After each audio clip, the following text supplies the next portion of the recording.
everybody, and welcome to another edition of the Scruffy Movies Podcast. I'm Zach Wallace. And I'm John Crocker. And today we have a very special episode for you guys today because it's actually going to be the first episode that Crocker and I have had with a special guest. So please welcome our special guest, Dylan Meredith. Hi, everybody. Well, all right. It's not a lot of fanfare. I'm a man of few words. For Dylan. Maybe I should edit in some nice clapping sounds or something there. Well, as you guys can tell, we are going to be doing something I've been very excited to do for a long time, the DC podcast. And this one's going to kind of be all-encompassing. We're going to mainly try and focus on the DCEU as it stands now, but I'm sure we'll get into other old DC movies and maybe some TV shows and stuff like that. But we're just really excited to get started for you guys, and so I'm going to pass it off to Crocker to get it kicked off, same as always. So I know that we're trying to focus most of the conversation on the EU, but just as a blanket question, favorite DC movie ever? I feel like the movie reviewer's answer should be The Dark Knight, because that's more or less probably the best, but I don't think it's the most entertaining. Well, my answer is The Dark Knight trilogy, because I think that together they're definitely the best piece of work by DC. But you know me, I also still love Green Lantern and all the movies people hate. Yeah, I was just about to ask that. Yeah. Those terrible Batman and Robin and Batman Forever movies hold a special place in my heart. Yeah, totally. When I was a child. And also, they did, The Watchmen, V for Vendetta was DC. So there's a lot out there that you don't normally think about, especially now that we've been tainted by the DCEU as being the end-all be-all. They have actually had an okay history making movies. I mean, the original Superman and Superman Returns still hold up to today. Well, I mean, they were before Marvel had their stuff together, it was only DC movies. If you wanted to watch a superhero movie, DC was the place to go. Batman, right. Superman, and then Marvel started really getting their stuff together in the late 90s, early 2000s, and now they've kind of eclipsed. But DC there for a while was if you wanted to watch a superhero movie, you were probably going to watch Batman or Superman. Well, yeah. I loved it back then because they were, like I said, the old cliche, cheesy, Mr. Freeze dropping cold puns in every single word he utters kind of movies. And I loved that. I thought that was fun. But because we didn't know there was anything better until Marvel came along. Yeah, actually, comic booky movies. And those are the ones I enjoy, too. I mean, those are the Batmans of our childhood, are the Batman and Robins and Poison Ivy and the original Ugly Bane. Yes. Yeah. Back in those days when you actually got to see Robin come from the circus, Yep. Mm-hmm. I miss a lot of the comic bookiness of that era of superhero films, because even with Marvel today, it's nowhere near as serious and dark and grimy as DC is, but it's in no way, shape, or form as playful and childlike as it used to be. Yeah, I agree. And I think we've had this conversation before, too. I think that a lot of that stuff was aimed more towards children when it started, because that's how we remember it as kids, being introduced to it through teens or kids. I think Batman and Batman Returns, the two Tim Burton movies, were more for adults. And then they were oh, well, this is selling a lot of toys. Hey, Batman Forever, we should definitely tone it down a little bit. And so that's what they did. And that's why we got Batman Forever and Batman and Robin and all that kind of campy stuff. Those were great, but we have to acknowledge that, all the amazingness of it, the bat nipples were a little bit much for me in Batman and Robin. It was Batman and Robin. It's Batman and Robin. I never noticed it when I was a kid. I never took it into account. And then later on, I was oh, I guess that was kind of weird. Yeah. Well, I'm pretty sure it was weird because it made its way into the toys, right, and stuff. Yeah. You're why? Why did you do that? Okay, so then we'll limit the question a little bit then. There's only one answer or two answers. What's your favorite EU movie? Again, probably the movie reviewer should be Wonder Woman, because it's the best one that they put out to date. But the most entertaining is definitely Aquaman. I was going to have to agree. I recently saw Aquaman, and as much as I think Wonder Woman is on par, Aquaman, which just had the benefit of being an underwater movie with visually stunning effects versus a dark and gray World War I based movie. Right. And so I think mine would be Aquaman as well. See, I haven't seen Aquaman yet.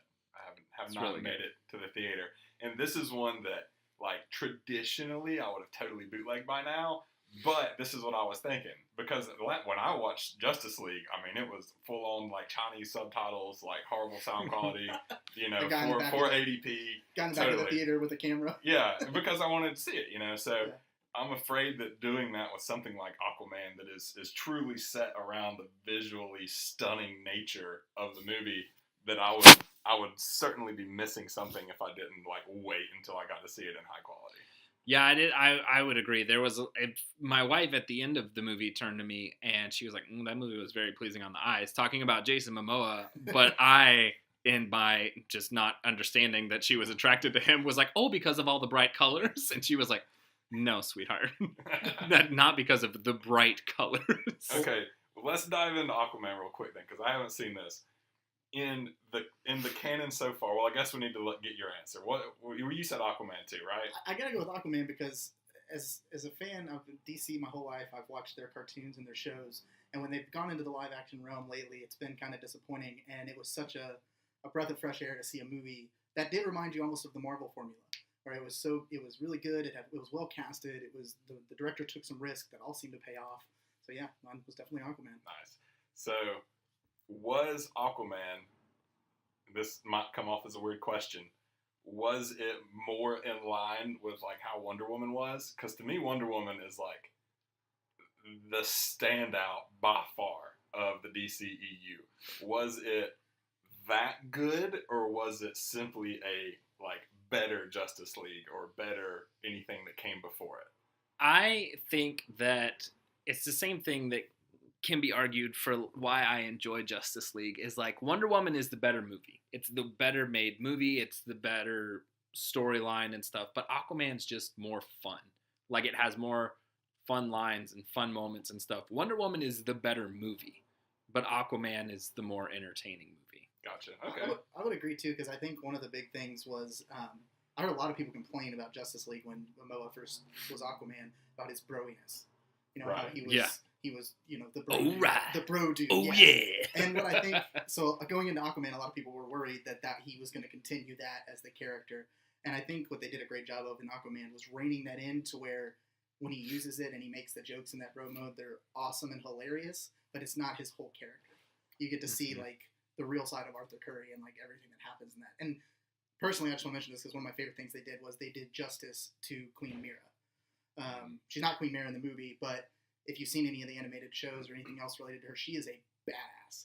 Right. And they absolutely did that justice in the movie, which was really cool. She holds her own right next to Aquaman, which was cool to see. Well, she dies in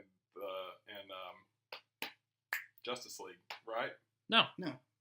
Oh. No, she's alive. Then who died? Who was when he went back to Atlantis and the girl was like, it was her duty to defend the realm or the universe. Now that duty is fallen on your shoulders. I thought it was because the queen died. I don't think so. You're questioning me a lot about a movie I haven't seen in a while. Oh, okay. But no, Mira's there, but she's the one who's like, I think she says something along the lines of like, you are the rightful king now that your dad has passed, or something like that. And Justice League may have been referencing Queen Atlanta. Or Adeline, I can't say her name right because I just want to call it Queen Atlanta. Yeah, that's true. Exactly who it was. Yeah. But that's Aquaman's mother. But she was the queen. This movie explains what happens to her because she was the queen and then she's not anymore. And they do that's speak the basis more about of the movie for Aquaman. Okay. Queen Mira right now is just a princess because Aquaman hasn't been crowned king. So she's just a princess who went to find Aquaman to become king, and they kind of start to have their romance throughout the movie. Yeah. Gotcha. Well, one thing about the broiness too is I feel like DC is more willing to change things about their characters between movies, whereas like and I know we're going to you got to refer back to Marvel 1,000 times during this podcast because we're talking about their direct competitor. But in a Marvel movie, the Spider-Man you see is the Spider-Man you get across all the movies, as long as it's the same actor, same universe. Same thing goes really with Stark. Like you see his character arc, but the first thing that popped in my mind when you said like they sort of downgraded the broiness was that going from Wonder Woman into the Justice League, you go from Wonder Woman basically being an awesome badass fighter, and then in like her first real scene in the Justice League, she's zipping around like the Flash, like super quick, and then like she had incredible strength before, but not quite like that. So it's like, oh, they just sort of amped her up a little bit. They never, ever said she's coming to her power. She's getting the hang of it. She was sort of in hiding for a century or, however many decades or whatever it is. And now all of a sudden she's like, she has more what I would call superhero powers instead of just like might and strength and reflexes. She actually has like super speed and stuff like that. I think I could believe that she trained for centuries or used her powers and came into them. Because that's kind of like, I mean, I'm going to reference this a lot probably, but the old Justice League cartoon was my first big introduction to Justice League. Oh, me too. And in that one, she just kind of shows up. Yeah. Like, they're fighting, and then they're like, who's this flying girl that just showed up and is like throwing buildings? Also, we never got to see an invisible jet, and I'm upset. That would be a little... I don't know if they're ever going to introduce the invisible jet in modern times, because in the 60s, it's like, oh, wow, she's just like sitting in the clouds and flying. But in modern age, it's like, why is she just sitting there in the sky? This is stupid. In the cartoon, that was such a huge part. Well, they do a cool thing with like on any show where they've done kind of cloaking. Agents of S.H.I.E.L.D. That's what I was thinking. Like it's a regular jet that goes invisible. Yeah, which I think they could do something cool like that. I'm more interested in. We'll kind of segue into talking about Wonder Woman a little bit in her sequel. What people are thinking about the new villain for the second Wonder Woman movie, which I've heard a lot of. Cheetah. Yeah, which played by Kristen Wiig. That's the part. Like Cheetah was a big villain for Wonder Woman, but she's being played by Kristen Wiig, and I have no idea who that is. SNL, Bridesmaids. I know. Google will tell me. Yeah, you'll know exactly. She was in the new Ghostbusters movie. She played opposite Melissa McCarthy, like the main girl besides Melissa McCarthy. Yes. But she's always been this over-the-top, crazy character. Even on SNL, she was Target Lady, and she was all these other like over-the-top, weird, funny characters. And so I think it's it's kind of like that. The idea of what's his name becoming Lex in Batman vs Superman. Jesse Eisenberg. Yeah, where it's like. I don't necessarily say typecast Kristen Wiig, but what can she do with a villain who is necessarily kind of laughed at anyway, but is one of Wonder Woman's bigger nemesises. But seeing Kristen Wiig be serious is something that I'm a little nervous about. I wasn't a huge fan of Lex either. I thought it was too Joker-esque. I was okay with Lex in certain parts. Like for the first 15 minutes of his character, I was cool, and then he started to get like weirder and weirder, and I was like, all right, man, when he shoved the Jolly Rancher in the dude's mouth, I was like, that's weird. I don't know about this. But then at the end, when Jesse Eisenberg was trying to be, I guess he was going for suspense. When he's like, the bell has been rung and you can't unring the bell. Oh, and then he goes, ding, ding, ding, ding, ding, ding. I was like, what? One of the more cringe-worthy moments. Yeah, I was like, I'm not in suspense. I'm just laughing at this bald child in a jail cell going ding, ding, ding, ding, ding, ding. That reminds me of the cringe-worthy moment in Justice League for me was when they turned around to Superman's like, I like justice. Yeah, there were some. Man, the cringe for me in Justice League is when they were like, I have an idea. Let's go dig up Superman. I was like, what? Yeah, What? Yeah. No! And then it's like you see a limp body over their shoulder and they're toting him along. And it's like you just unearthed dead Superman. Like, of all the ways and all the DC universes and all the power that you have at your fingertip, you Frankenstein, just dug him up, hit him with a shock. It's not even like, hey, we should dig up Superman. It's not even like, hey, we should dig up Superman and you see him over their shoulders as they're carrying him in or whatever. There's a scene of Barry and Cyborg digging him up. Yes. In the movie where they bond together and make a joke digging up this dead body. Were the mistakes was the line because they were the two that didn't ask for the power. Yeah. And that I'm a huge Superman fan. I love Superman. And Justice League, up until the point they decide to resurrect Superman, I thought was moving along at a great pace. I was like, okay, everybody's introduced. We're moving great. This is great. And then it seemed like once they wanted to bring Superman back, it was totally off the rails. And it just did not work out. And I've been recently catching up on a lot of the animated movies in the DC universe. And a great one that came out first, I believe, in the animated universe was Superman Doomsday. Mm-hmm. And that's basically the same thing that happens. Doomsday kills Superman. And then his robot butler finds him and brings him back. And he's like, you weren't dead. It just, the human death doesn't apply to you. It just took, you were so injured your body literally had to shut down with like 1 heartbeat per 3 months to keep you alive so that it could heal itself. Well, that kind of leads me into a question I had about that. Like, we brought up them digging him up. In all of the lore of Superman, in the animated films, the cartoons, even in the movies that have come out before Justice League, I feel like someone in Clark or Superman's life would have been like, yeah, let's not bury him. He's probably not dead.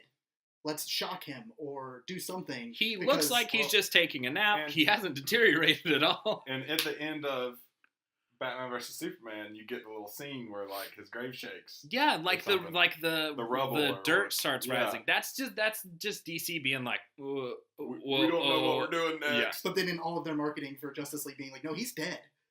Yeah. Why don't you believe us?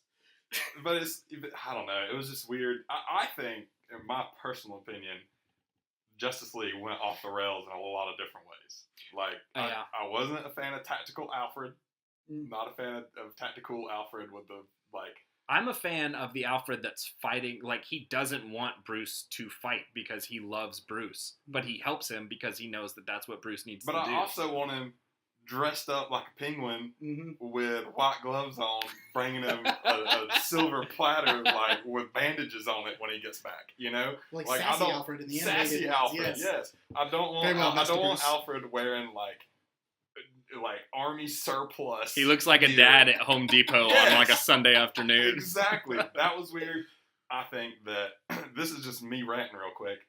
I think that it went way off the rails with Superman. Like, this is the reason. This is the reason people don't like Superman. This is why Superman versus Batman is such a heated debate. Yes. Is because, you just bring him back from the dead, and he stomps on everybody, just, completely and totally kicks everybody's butt that needs to be kicked, like, completely surpasses everybody else's powers. Like, he literally just steps out and owns the entire show, like, saves it all virtually single-handed when he shows up at the end.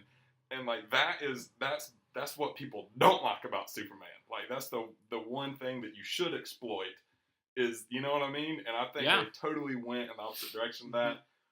I'm not, like, totally against the Ben Affleck Batman either. I know a lot of people don't. No, I love Batfleck. I think he's a great Batman. I think he's been in bad Batman movies, and so people are saying he's a bad Batman, but he's not. And I think the same goes for Henry Cavill as Superman. He's a great Superman. He's just in bad Superman movies. Yeah, well, I think that goes for the whole of the DC universe. Is like, other than Wonder Woman and potentially Aquaman, they've squandered a lot of really awesome talent. Yeah, I mean, between Suicide Squad is one I have not seen. I'll admit that freely, but that's what everybody's saying. But I feel like you're wasting away. What was it, Leto, which was to be a great character, and you wasted him. You wasted Will Smith. No. Yeah, I mean, or he's in the movie to then set up for something later. Yeah. You know what I mean? Yeah. Like, or he should have been out a little bit. He should have been the bad guy of the movie. Well, the problem, it could definitely. He should have been who they were going after. Because the problem is, Suicide Squad is supposed to be a movie about not like misfits, criminals, people who are earning their right back to be good, but it's this own entity away from these big name people. Like, big name people, like having the Joker in the movie, it kind of becomes the Joker movie with Suicide Squad, and you kind of take away from all of those good characters, especially Harley Quinn, because it doesn't give her chance to. She's just a tool for the Joker. Yeah. My one thing about Batman, and this is again because I'm tainted by what we grew up with, but I think that he plays a little bit too like Tony Stark-ish, where he's sort of like more like, I like my Batman to be like a man of few words, but somehow like throw giant parties and have like black and white events, but yet he's like up on the banister and he doesn't say a lot, but somehow he's got a girl under his arm. Like, I want that Batman, not necessarily like flamboyant Batman. Well, not that he is super flamboyant in any of the films, but I feel like he plays more of the Tony Stark role instead of the like man of few words, show by action kind of thing. And I don't know, I think a lot of that came at the head when there was that scene, I think it was in Justice League, where because Wonder Woman or somebody was like, "What's your power?" and he goes, "I'm rich." Yeah, the Flash The asks Flash, him. yeah, Yeah. that's what it was, yeah. And I was like, "Good line. That was great. Funniest thing in the movie is that." But you're pushing a point just a little too hard. Well, I think that kind of speaks to, and it was a problem I wanted to bring up because Buffy the Vampire Slayer is my favorite show of all time, and that's created by Joss Whedon. Mm-hmm. Joss Whedon, who also wrote and directed the first two Avengers movies. The first one, an extremely well-made movie, very funny, great action, fantastic movie, one of my favorite movies of all time. When Zack Snyder, I believe something happened with his daughter, which we won't go into on this podcast. Yeah, we weren't going to go into it on this podcast. Thanks, Dylan. Is it? I was just going to try and... I wasn't a secret, but I was just going to try and keep the doom and gloom down from saying why Zack Snyder left. But, so Zack Snyder left because his daughter committed suicide. And this podcast will no longer have guests. And so they brought in Joss Whedon to finish it up. And he reshot, I think, a lot of the movie. And so you can see kind of some carryover between the way the Avengers was made and the way Justice League was made. And Justice League is not the Avengers. And I understand that DC was like, well, we want to make it funnier and like better and more like Marvel. But it's not Marvel. And it's not that it has to be the same as Marvel. We just don't want it to be all sad all the time. Just give us a glimmer of hope and we'll enjoy the movies more. I'll rebuttal that by saying that I believe, this is to your point, so it may not necessarily be a rebuttal, that all of the DCEU takes place in Batman's world. In the dark, grimy, Gotham style, and that is absolutely what needs to happen in a Batman movie.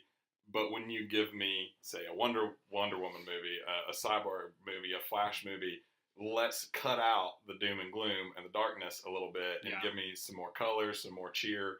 I mean, that's like Superman is supposed to be a more lighthearted, like bright colors. That's what you think of when you think Superman. And then you see him imposed into the dark reality the Batman lives in, and it feels like it doesn't always fit. Now, I don't. Now, for a Justice League movie, surely you're going to have to pick one of them whose world to live in that time. But don't always make them super dark and grimy. And Suicide Squad, I think, was their attempt at a funny, more Marvel-style movie, and that just totally imploded on. Well, and it even went more dark and grimy, too, because one of the things I was going to say off of that was Man of Steel, I felt like, did a good job of being outside that dark and grimy. I mean, it was still dark, but there's brighter scenes, things like that. Like, so that's why hope. Yeah, it was hope. But it was so interesting to see them move that, away from that, and then, like you said, adapt Justice League into Batman's world. Right. Because to go back to your point about the Joss Whedon effect in Justice League, you could absolutely see those two things clashing. Like you could see 100%. Zack Snyder and Joss Whedon clashing that entire movie. Joss Whedon. It was like, sorry. I knew you were going to say it when you were talking about it. I knew Josh was going to come out. Zach will correct me on all of my mispronunciations of everyone that works. Only Joss? Me too. Only Joss? Oh, no, because I'm going to try and talk about the head of Marvel at some point, and I'm going to butcher his name. So, it's not because I'm trying to hurt you. It's because I need to prove to the 3 people who listen to this that I have the credibility that I deserve. But we're all in this room. Yeah, we're all listening to it right now. That's right. No, but so you could see the clash there, which I think was part of the weirdness of that movie, because there were parts of Justice League where I was like, man, I can really see what they were going for, and this was fun. But it was like every time I would feel that, there would be something where I was like, God, that was awful. Yeah. And they just didn't mesh well. And so, I feel like that was something that really caused them to struggle a lot. Yeah, I agree. To kind of piggyback too, I was going to say, my one big thing, like you said, not a biggest fan of Batman. I take this approach, and not a lot of people agree, but I was not a big fan of The Flash. I love Ezra Miller. That's right? That's his name? Yeah. Love him. I think he's a good actor, but... Thank you for double checking. Yeah, definitely. The Flash is one of my favorite characters since I was a kid. Yeah. I've always been a smartass myself, so I've always been drawn to smartass heroes. Deadpool, Spider-Man, The Flash, people like that. And this really bothers me. The age difference with Barry Allen and the rest of the people that are in the Justice League really bothered me. And it's such a minor thing to latch onto, but that Flash should have been Wally West. Okay. Because people don't know Wally West, though. It's the same as saying this new Spider-Man should have been Miles Morales. They wouldn't have done that because people only know the name Peter Parker. Well, that's true, but here's the thing: people like Crocker and I were just talking about, like the Justice League cartoons. They grew up with that Flash. That's Wally West. And that's the Flash that people know, that smart ass talking. Barry Allen has a little bit of that, but he's more of the genius and the guy who knows the science and everything. Yeah. But he's the same age as Bruce and all these other people. And so now we get this movie where Bruce is a grizzled 50. Yeah, they took a dead Robin, and we got an 18-year-old Flash running around. And so maybe I couldn't look past that, but that was another thing that bothered me about Justice League is I don't like the Flash. I don't think they did a good job with the Flash, and I think that's a character that they need to fix. Definitely seemed like they cherry-picked which version of the characters they liked most. Not which should have gone together in the timeline. They're like, well, we like the way Batman is from Dark Knight Returns. And they're like, that's not in this timeline. That's not where we are right now. And Zack Snyder was like, he's going to kill people. And they're like, I don't think are you okay? And he's like, everybody's going to die tonight. But when did the last Dark Knight movie come out? Dark Knight Rises? Yes. 2012. And then Man of Steel came out, 13? Yes. Yeah. So they were directly trying to surf that wave. Oh, 100%. Mm-hmm. And I think that they even, I've seen rumors of it. I don't know if it's true or not, but they offered Christian Bale. They were like, hey, here's like $50 million. Come back and play Batman in our new DC universe that we're making with Superman. And he was like, no, I respect my art, and I can't do that to the trilogy of movies I've already made. Well, he always said he was only ever going to do 3. I know, but if somebody gave me $50 million, I might change that answer pretty quick. Yeah, that's we're talking Christian Bale, who adds on like 100 pounds and that's what 110 for every movie that he makes. Yeah, he's definitely one of the, like, I respect my craft and I want to hone my craft actors. At least that's not a bullshit line. Like, dude is... he is legit. Have you seen him in Vice? Yeah. The movie that's out right now? Yeah. I mean, he doesn't look like the same human.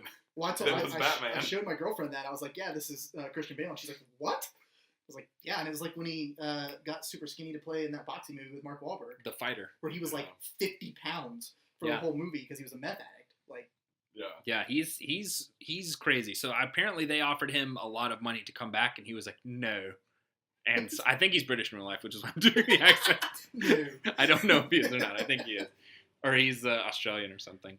And then so they hired Ben Affleck, who I thought did a pretty good job. But yeah, they cherry-picked some characters from different timelines that shouldn't have been together. That is something, that kind of rubbed me the wrong way too. The Flash, there's 2 things. It was the 2 things that got cherry-picked or kind of from different timelines. It was the Flash, and then it was we refused to touch Green Lantern because of the horrible Ryan Reynolds movie. So we're not going to put him in Justice League, but we are going to give you a 5-minute clip at the beginning where we show you we have the ability to do the Green Lantern well, and then we're going to give you the middle finger for the rest of the movie. God, what scene was that in? Like some old world? It was scene? The flashback to the first time. Yeah, Wonder Woman was telling Bruce Wayne about Darkseid. Yeah, that's what it was. And so it was the Green Lantern Corps, the Atlantis armies, and the armies of Zeus and everybody else. Can we just talk for a second about just the incredibly shallow Greek mythology of the DC universe? We have the Atlanteans,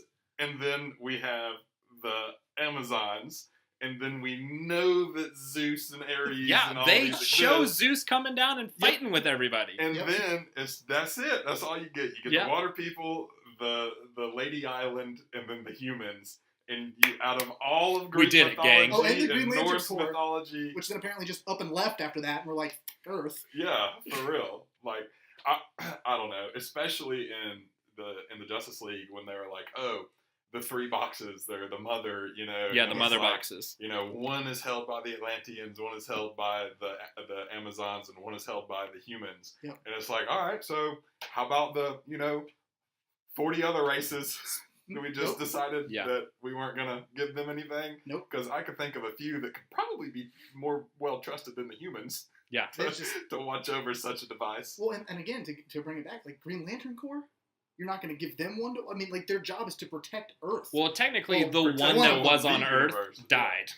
So they were probably like, well, that dude's done. Yeah, but the thing is, it's like, even in the comics and stuff, when one of the Green Lanterns dies or stops protecting Earth, they're like, okay, here's another one. It's a police organization. Yeah. They hire someone to watch the beat. Well, that's why, and when they show him die, his ring slips off and goes off because it's like he's going to find another one. Yeah, that always blew my mind because, again, we'll go back to the cartoons because we've kind of talked about that.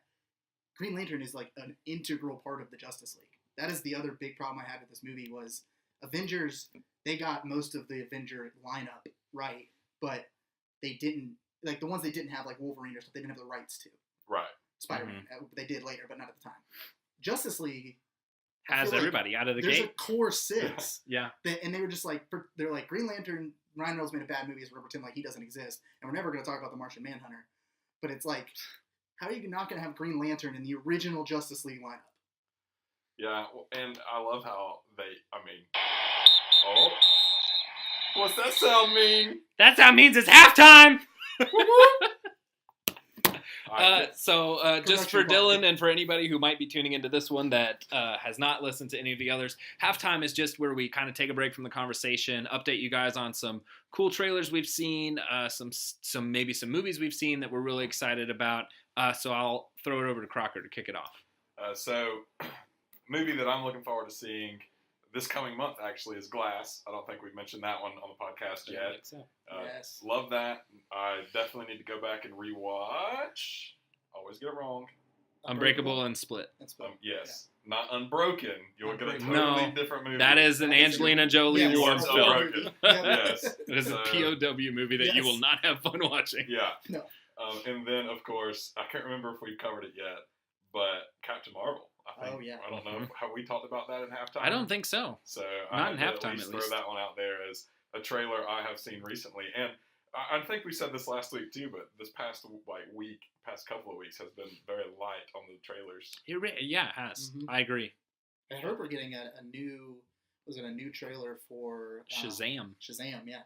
And the Star Wars Episode 9 trailer should be dropping at some point this quarter. Yeah. We don't know when. I mean, they were saying it was going to be like Christmas Day, and of course that didn't happen. It'll probably be like a teaser, just kind of how they've done the rest, where it doesn't really tell you anything. It's just kind of shots from the movie that announces the title. Yeah. If they're smart, they won't show anything. Like, don't give anybody out there anything to latch on to at all, because people will destroy it in their brain before they even see the first trailer. Yes, I agree. 100%. Dylan? Oh, you want me to go next? Yes. Got the pressure on. We're going in order of the way we're sitting. So I have two, one in the past, one coming up. If you have not seen Spider-Man Into the Spider-Verse yet, you are doing yourself a disservice. It is one of the best superhero movies that I've seen, animated or otherwise. I would venture to say it's the best Spider-Man movie that I've ever seen, including the live action ones. Really enjoyed the first one with Tobey Maguire. And Spider-Man 2 obviously was great, and I've liked the new ones as well. I love Tom Holland. I think he's a great Spider-Man, but man, Spider-Verse was fantastic. I'm not downplaying those movies as much as I am talking up Into the Spider-Verse, so do yourself a favor, see that immediately. The second one we just kind of mentioned, I'm really excited for Shazam. Always been a fan of Shazam. Thought he was really cool. Again, going back to the cartoons, the other movies, I think it's hilarious that you have this child that's as strong as the other members of the Justice League, and so he's got the powers, but he has the mind of a 10-year-old or whatever Billy Gordon is. I can't remember how old he is. Billy Batson. Batson, thank you.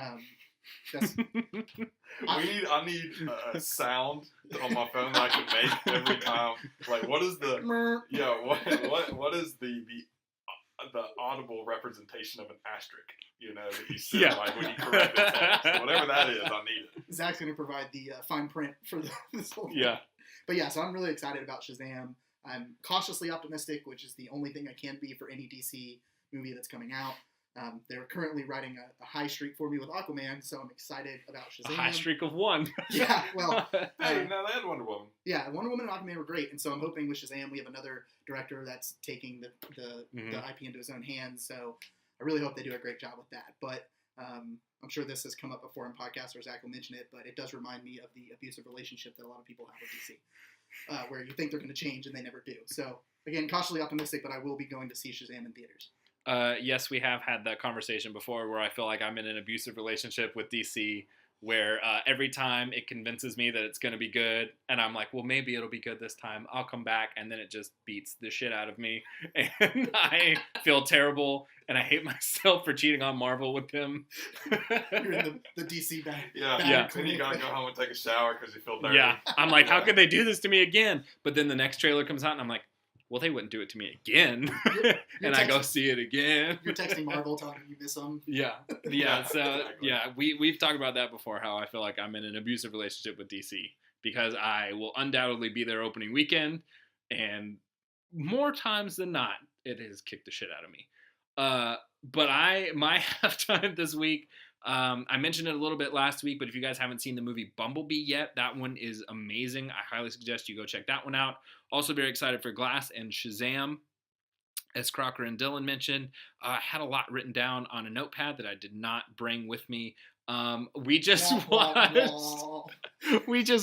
I'm trying to remember it all in my head. We just watched on Netflix Black Mirror Bandersnatch, and it is an interactive movie that is insane, and you make choices for the main character, and it's really cool because it ends up playing into the story of this guy is losing his mind in his story, but he's like, I know that somebody is controlling me. Who are you? And you end up like you're able to talk to the guy and he interacts with you. It's really, really cool the way they do it. So I would suggest you guys check that one out if you haven't. That one's on Netflix right now. Black Mirror Bandersnatch. What? Groundbreaking as well. It's like the first thing to ever do something like that. Yeah. Well, that's where like Netflix has the unique ability to be in the position where, like, for the past couple of years, it's like, all right, you got all these other streaming services threatening to come on board, and then it's like, okay, now all of a sudden we've got all these other streaming services, so it's about time. Because in the back of my mind, I'm thinking, all right, Netflix, like, do something cool, do something nobody else has, like, come up with something wild, like, set a new standard. You know, you're making awesome shows and awesome movies, but let's see something a little bit different. And this is hopefully the first domino in a long series of really, really cool, inventive things that we're going to be getting from Netflix. Yeah, I mean, in a world that we live in with like touch screens and all this like technologically advanced stuff that's around us 24/7, there is something still pretty cool about like just two choices pop up on the screen and you choose one, and then the character's like, I'm going to listen to this song and pick it up, and you're like, nice. Well, Black Mirror, I think, was the perfect medium to introduce something like this. Because the I whole thing is about technology controlling your life. And so I know Sam, my girlfriend, watched it, and she mentioned one of the funny things was there's an option you pick throughout where the guy kind of is like, I feel like someone's watching me through a screen and controlling me. And so it's like super meta and super, but it's very Black Mirror. Like, I feel like it's 100%. We need to do an entire Black Mirror episode at some point, even though it's not movies. I think we're gonna eventually start to branch off from movies. We're gonna have to. Scruffy Movies is the name, but we talk about TV too. So let me kick it over then after halftime, because we're sort of segueing into it. In my mind, I think that the Arrowverse exists and is good. Yes. So it proves to me that these characters can be successful, that DC can in fact make awesome things, and it just blows my mind that they can't do it on the big screen. And I think their own demise is the people behind the scenes and the production and the director switches and everything else. Take it away, Dylan. Dylan just raised his hand. Okay, so I apologize. I begged Zach and Crocker before this that we could talk about TV shows even a little bit. Because, like Crocker just said, the Arrowverse exists. It is good. Yes. And DC shines in their TV shows and their animated stuff. And it's infuriating that they cannot translate that to the big screen. Yeah. But I think what you said is perfect, the behind-the-scenes stuff. I think they're trying too hard to be Marvel. And they need to be their own thing. And one of the things I love about the Arrowverse is it is a little campy. Like, it feels like watching a comic book. Anytime someone asks me, should I watch Arrow, should I watch Flash, I say, you should. It's great. It's not an Agents of S.H.I.E.L.D. type thing. It's more of you're watching a comic book. Yeah. And they do such a good job with that. And I love it. And I love the Arrowverse. I love the recent stuff that's come up with them. All surprisingly very strong seasons this year. Even Supergirl and Arrow, which have kind of been dragging behind Flash and Legends of Tomorrow, have been very strong this season, especially Arrow has really like come back into its own and has been really good this season. I want to see a Batman and Robin TV show where when they hit somebody, it says "whomp, bam, zap," holy on the screen. Holy evil villains, Batman. Yes, and anytime they need to scale a building, it's like so obviously shot with them like walking across, with the camera turned sideways. Like, I want that. Who was the original? Adam West. Adam West. Yep. I want a new Adam West Batman show, but straight up old school whop bang zap. Well, you need to see Spider-Verse. Yes. Yeah, I do. I also think that, kind of branching into some more of the animated movies that DC was in, the Lego Batman movie presents itself in a very interesting position because it is a Batman movie. It has the rights to every Batman character, but it's Lego. So they're like, well, we can't just be a Batman movie. We got to make fun of Batman, right? And so they literally send up like superhero genres, Batman characters, like all that kind of stuff. And there is a hilarious moment where Alfred is talking to Batman and he's like, I've seen you go through this before, and he like lays out all of the other movies, and you see Bruce Wayne in like these little snippets from Batman Returns, Batman Forever, Batman and Robin, and then he's like, and that one super weird time in the 60s, and then it's just live action Adam West dancing in his Batman outfit. And so Lego Batman is a very interesting way, I think, to bring kind of back some of that more campiness while keeping other areas what audiences want to see now, and then leaving Lego Batman to like kind of make fun of everything and do that kind of stuff. The only time as I've watched any of the DCEU stuff where I was like, okay, that's way too Lego Batman-esque, is every time Batman jumps off of something high, his cape makes the perfect back shape. Every single time. Like, what? Back in the day, the cape was a cape, and the cape moved in the way capes move. Now it's like, it just auto-inflates like a parachute into a perfect bat shape. Well, they kind of explained that in the Dark Knight series, wasn't it? Where he had like the electro current that went through the fabric that causes it to form that shape, which I feel like was a really extravagant way to be like, it's not just a cape anymore, it's a hang glider. Right. Yeah. Okay. Still. It looks like bat wings. Still, I just envision Lego Batman jumping off and his cape being perfectly formed because it's animation, you know. Yeah. Well, I know, so one thing with the Arrowverse, I want to mention this to segue into something I know both of you guys mentioned you wanted to talk about. I love what the Arrowverse is doing with Elseworlds right now. Not any spoilers or anything, but they did tease that they're going into Crisis on Infinite Earths in the Arrowverse, which is going to be fantastic. And it is an amazing way for the CW to reset their shows. So they can bring in new characters they want. If Stephen Amell or someone steps away, they can step away. Yeah. But this Crisis on Infinite Earths is bringing all of the Earths together. And if you follow the Arrowverse, we have... Better bring back Smallville. Well, we have all the way through like an Earth 200 right now. Right. So they can merge them all back together, and then you can do cool things like bring back Smallville guests. We can finally see John Diggle become the Green Lantern, which they teased in. I talked to Zach about this. We said we both watched it, and I was watching it with my girlfriend. And when the old Flash steps through and says, "Hey John, where's your ring?" I shit a brick because it's been teased and rumored for so long that he is John Stewart, and they call him John Diggle, and now we've confirmed that he is John Stewart. So let's talk about the Flashpoint. If we're talking about resetting universes. Yes. Yeah. So, to my understanding, Zach, you will certainly be able to correct me if I'm wrong. They have pushed back the release of 1984 and the next Flash movie, correct?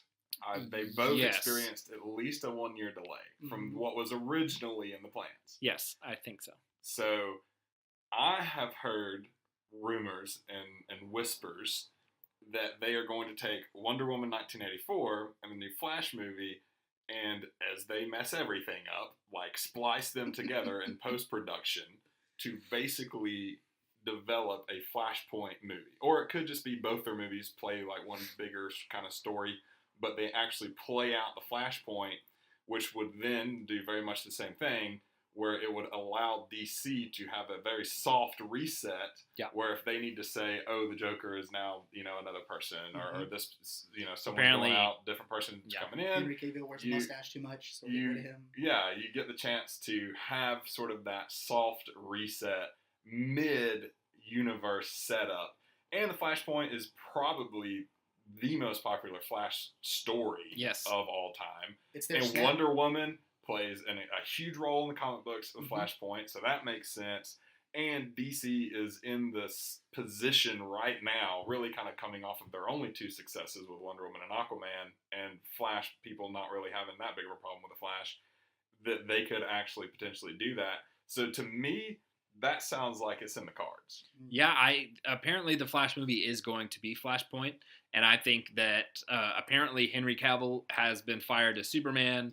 Amy Adams isn't sure if she's coming back as Lois Lane. Apparently Ben Affleck's been fired as Batman. So there's a lot of weird changes going on right now, just from DC being like, we don't like the way you don't listen to us anymore, and just firing them.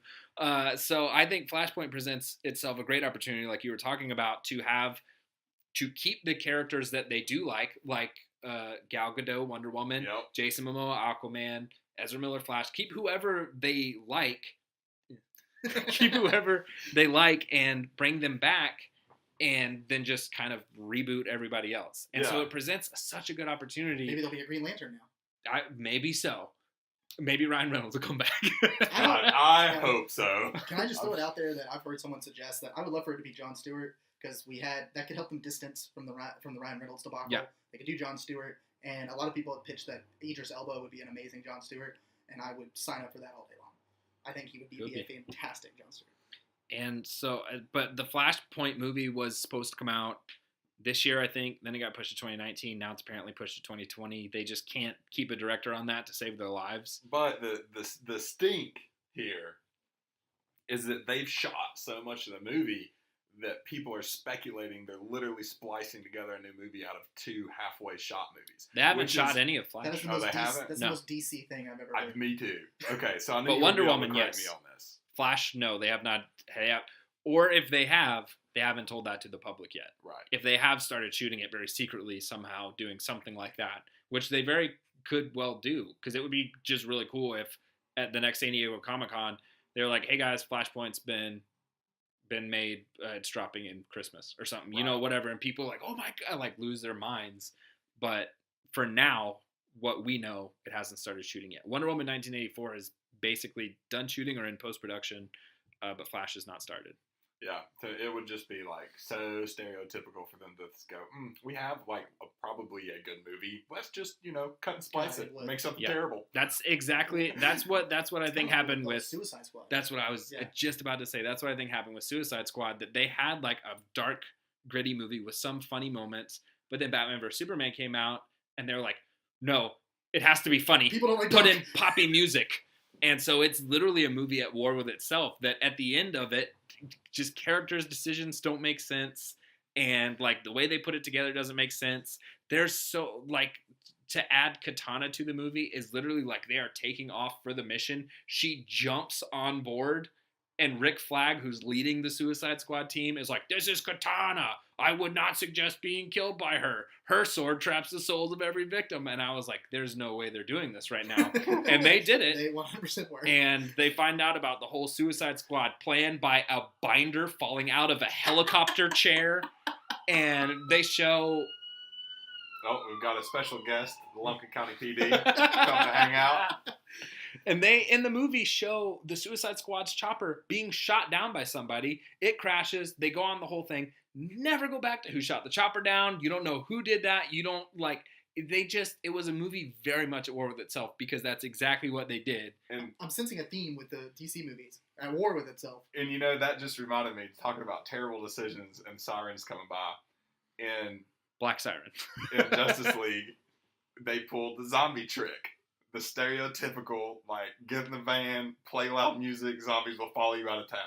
That's totally what Batman did with the bugs. It's a parademons. He recorded a sound of a siren and played it from the Batmobile and led them out of town. He pulled the zombie trick. That's the oldest zombie trick in the book that has been done in every famous zombie show ever. And they're like, oh, yeah, you know what would work?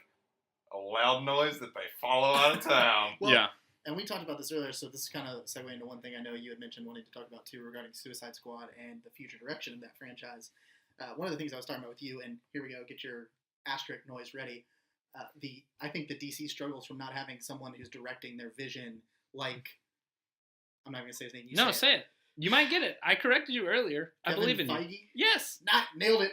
Nice. You brought us all up for nothing. There was no asterisks needed. But yeah, so I think he, as much as like we've heard things of Marvel, like for instance Edgar Wright's Ant-Man, where he sent his script back to Disney and the people directing the Marvel Universe sent it back with so many edits he walked away from the project, which at that time was heavy-handed and maybe not the greatest.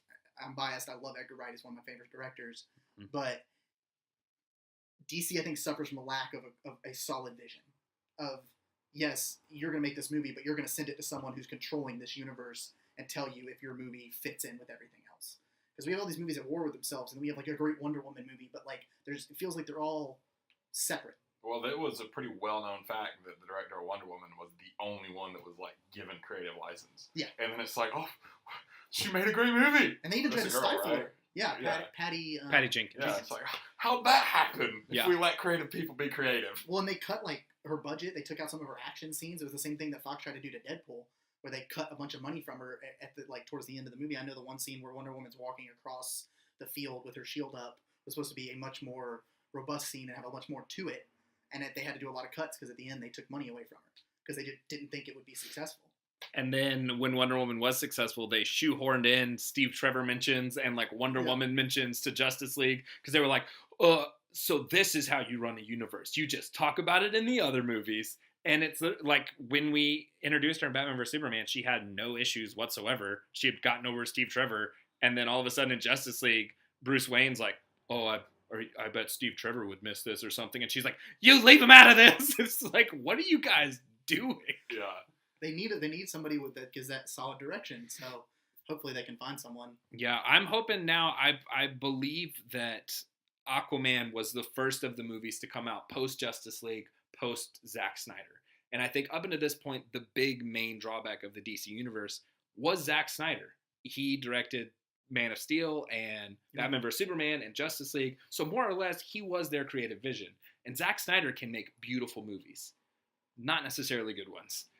And I think having him taken out of it, and they are giving more creative licenses to people and being like, we'll make your movie and we'll make it connect to our universe, is something that they're trying to do. And hopefully Aquaman sets them on the right path now. And I believe Shazam comes out next March, and then Wonder Woman 1984 comes out sometime next year as well. Hopefully those will continue the uptrend, as it seems like they will, for the DC universe. And the new Suicide Squad. Yeah, I was about to say, and more word on the street is that James Gunn has signed on for Suicide Squad 2, but we don't know that for sure, I don't think. He's writing it, for sure. That's it.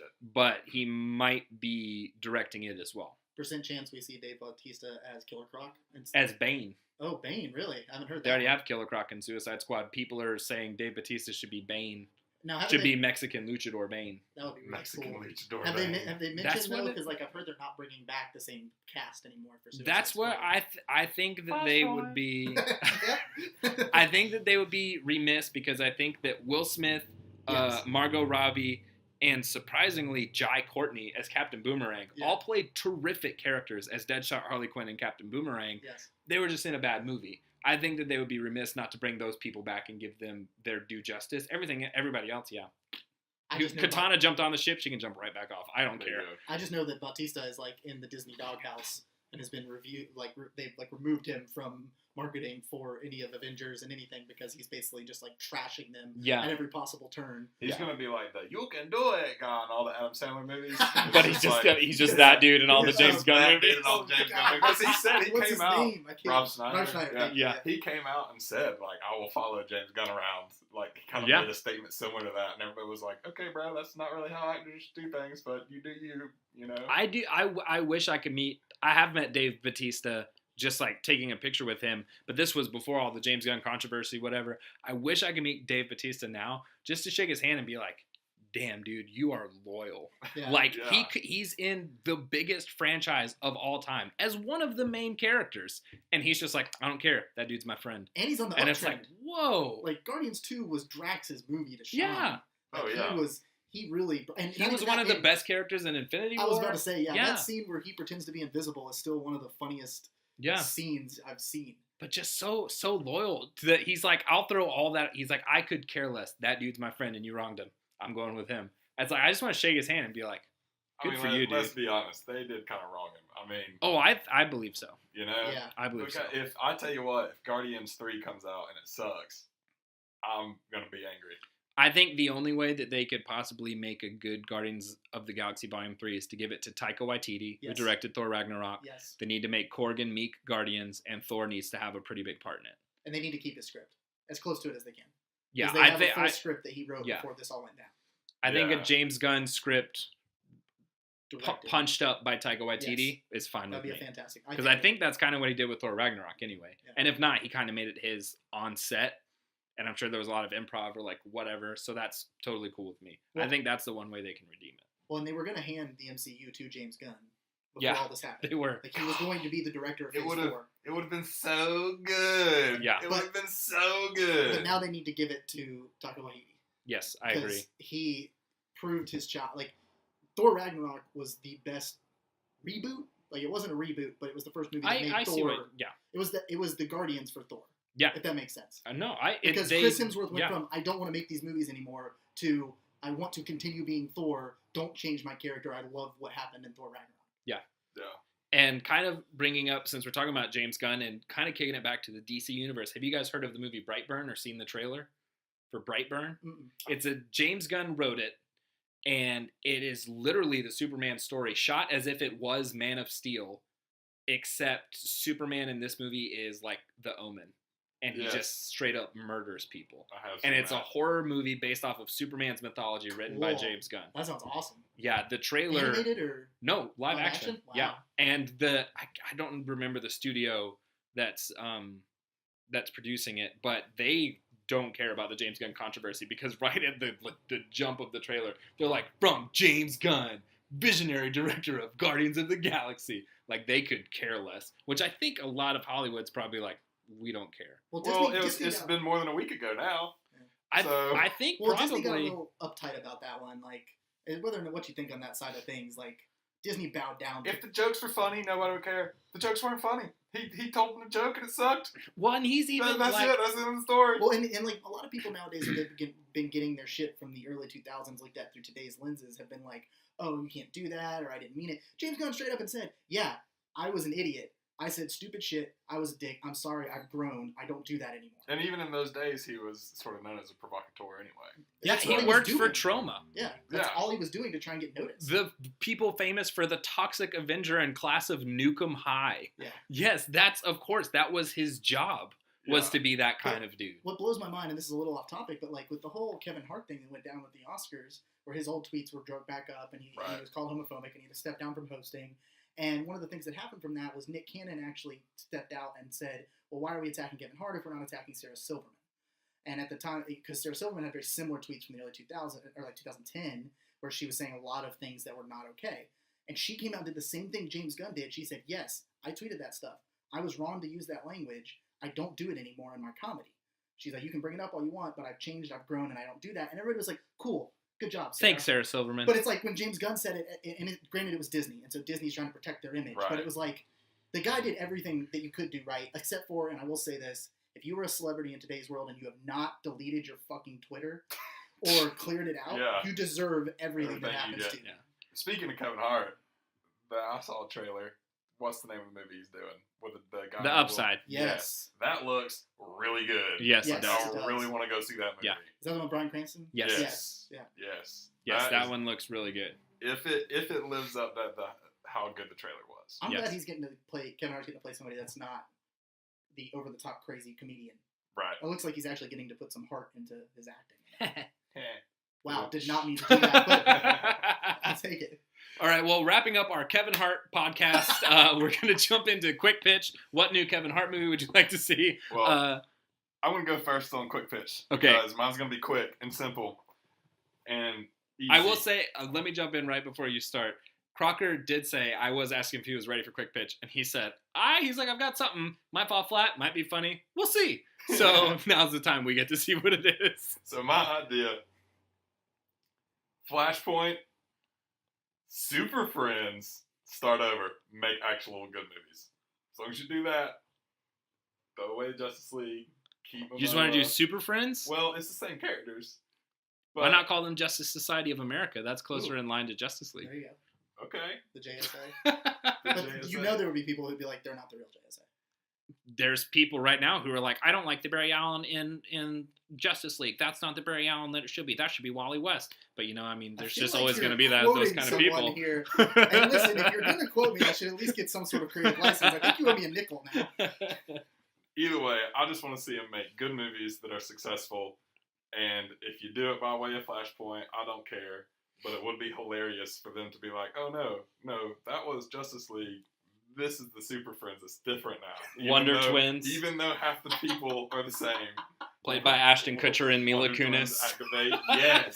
Didn't they have a monkey thing? Yeah. Followed them around? Yes. And that should definitely be voiced by Kevin Hart. Yes. Yes. Which...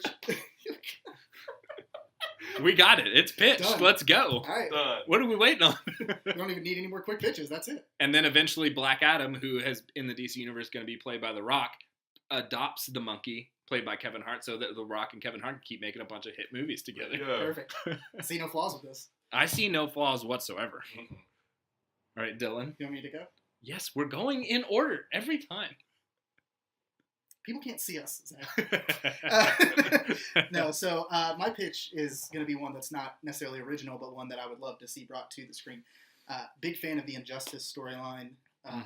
It is one of my favorite things that has been done. And you mentioned it earlier in the talks we were having about how why the whole Batman versus Superman thing exists. And I think that Injustice is the ultimate portrayal of that, where everything that Batman has said comes to pass. But it comes to pass in a way where you feel for Superman. And you're like, yeah, that makes sense that he turned evil. But to me, best Superman is evil Superman.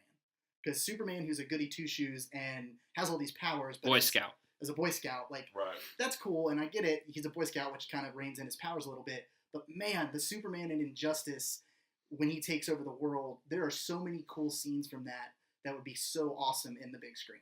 Now, I know some of them you couldn't do, particularly the one where he rips off Green Arrow's arms and kills him. But, like, that kind of just, all the scenes that happen in there, seeing what Superman can truly do, what Batman's been worried about for so long, come to pass, where he conquers the world and murders everyone who doesn't agree with him. And then we get to see Batman interacting with Batman, which was also one of the coolest things, where you have Batman from the one world coming over and interacting with the other Batman if they choose to do it in two different worlds. But to me, that is something that people would flock to, is getting to see Batman's truest fears coming and then trying to take down Superman. Yeah. Which he's been taken down in comics and movies and everything else, but when he's prepared, when you see that Superman is not only super strong, super powerful, but he's also damn intelligent. Super doesn't care. Yeah, but he's intelligent, and like you see, like when Aquaman and the Atlanteans attack him, and he just tears them to pieces. Like you realize that truly, if he went dark, no one could stop him. Right. Yeah, and we were talking a little bit before the podcast started about how I think that's the direction the DCEU was going, because future Flash in Batman vs Superman comes back and gives Batman the vision of, you were right to believe this about him. Lois is the key, which falls directly in line with the Injustice storyline. Lois is the key reason why Superman turns evil. The Joker makes him believe that she's Doomsday, and he flies her to space and kills Lois and his unborn child, so he comes back to Earth and punches Joker's heart out. Not only that, because there's another key thing that did, because the reason I love it, that particularly talking about Joker, is it's so Joker, because he gives Superman something that makes him think Lois is Doomsday, and he also puts a nuke in Metropolis. Yeah. And ties the trigger of the nuke to Lois's heartbeat. So Superman kills Lois and nukes Metropolis. So then he flies back down to Earth, and Batman's like, hey man, I know you've been through a lot, listen. And Superman just straight up punches Joker's heart out. Kills him. And then, and Superman's like, this is never going to happen again. So you understand why he turns evil too. It's a sympathetic thing. And then Injustice 2 continues it and makes it seem like, oh, well, maybe he can be redeemed. And it's like all this, the Injustice games for what equates to more or less Mortal Kombat, but with DC characters, are surprisingly very deep and rich in the storyline. And I'll tell you what, that very scene good. Where the Joker, after he succeeded, is just laughing maniacally as Superman rips his heart out. Was like, I was like, this is so much better than any live action movie that's out there right now. Like, it was such a quintessential Joker scene. And yeah, I would love to see it. I've been saying that about video games in general for a while. If you put 400 hours into an RPG, it's going to hit you a little bit harder than a 2-hour-long movie. Yeah. Well, but like Zach said, this is a fighting game. Right. Like, I had it on my phone for a while. Yeah, and so I think that the DCEU was heading that way, and then now they're kind of like, oh, we shouldn't do that anymore. At least they had a good setup for it if they did. But you can't tell me in Justice League when Superman comes back to life in that 5 minutes where he's evil, that was the most badass he was in that whole movie. Where he just, like you said earlier, he just beat the shit out of he beat the shit out of everyone. And it truly gave you that feeling of, yeah, I know Superman's all powerful, but you don't always get it until you see him come back to life and just, without breaking a sweat, destroy everyone else in the Justice League. Yeah, when the Flash is running and he sees Superman like turn in the Speed Force. Yes. Yeah, and the Flash is like, I've never had to deal with this before. Yes. Yeah. And that's why I think because, he calls him Slowpoke. Yeah. He catches up to him and passes him. And I'll finish with just saying, like, all of that is so awesome, and then seeing, like, all the different ways people try to reason with Superman. Batman just goes into hiding. Green Arrow's like, hey man, come on Clark, you're not this, and he just murders Green Arrow. Like, I think that'd be so cool to see not necessarily think they're capable. I think he would do a great job, but somebody just portray Superman who has no morals. Superman who's lost that Kansas boy persona and is now just basically Kal-El. Yeah, Tom Welling. My quick pitch is something that we already kind of talked about. I really want to see the James Gunn directed Suicide Squad 2.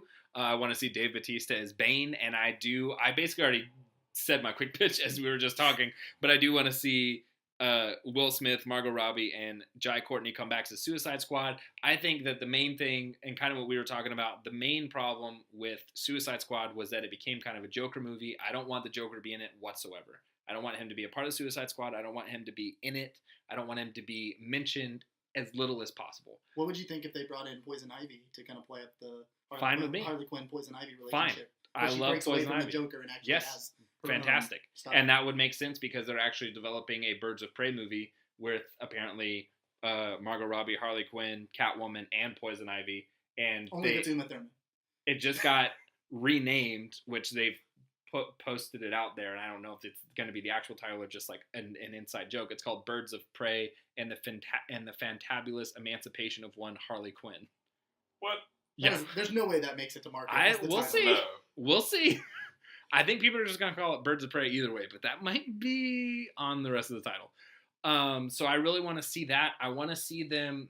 Suicide Squad to me is always best when they are running missions that the U.S. government and superheroes don't necessarily care about or cannot interfere with because they'll throw away world politics. So I want to see a Suicide Squad having to take down a world leader somewhere else that threatens American government somehow, and then they get wrapped up in this, like maybe that government has been making supervillains. They've harnessed the metahuman DNA and has been infecting its citizens with it. So it's literally the Suicide Squad in a 6-person team, or however many is going to be in it, just a short number of people having to take down an entire town of superpowered people, and they're by themselves. And Amanda Waller's like, you know what?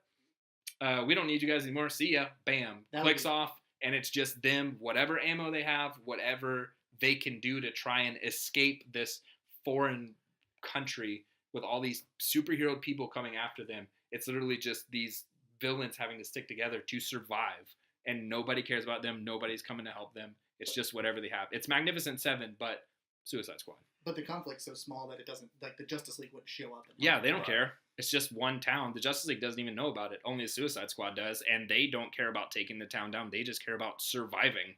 But Amanda Waller's like, nobody's coming. We don't care if you guys die or not. You killed the world leader. See ya. Bam. So I've got a second quick pitch. Legion of Doom movie.